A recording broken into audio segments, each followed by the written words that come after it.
नमस्कार, मेरे चैनल में आपका बहुत बहुत स्वागत है। विवाह गीत सुने।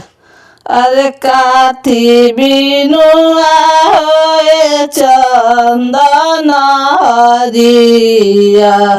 अरे काथी बिनु आए चंदन सीता लाहो बेर, अरे काथी बिनु आए चंदन सीता लाहो बेर, कवन नगरिया चंदन उपजे, कवन नगरिया चंदन उपजे, अरे कवन नगरिया दुल्हा होरिसा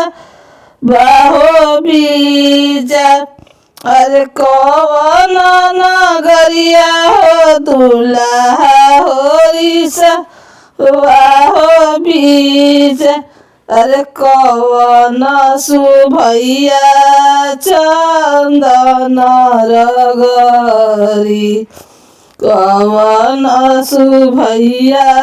चंदन रगरी, अरे कवन जादू बंसी हो दूल्हा भर ले हो लीला,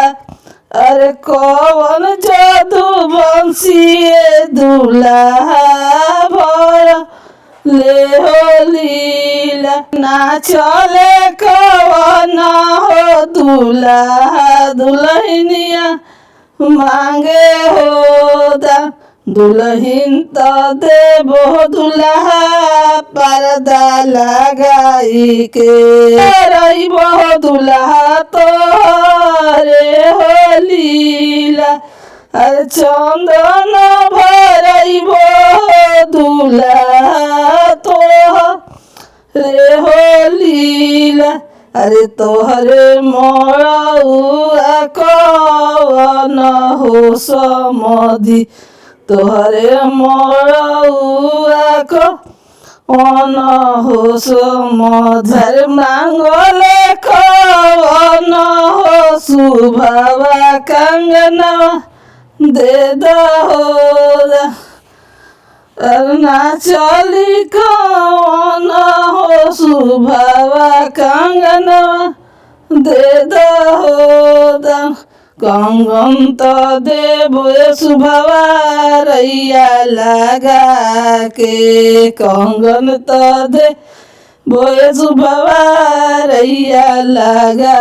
के, अरे सिंदूरे भरइबो सुभवा तोहरे हो लीला, अरे सिंदूरे भरइबो सुभवा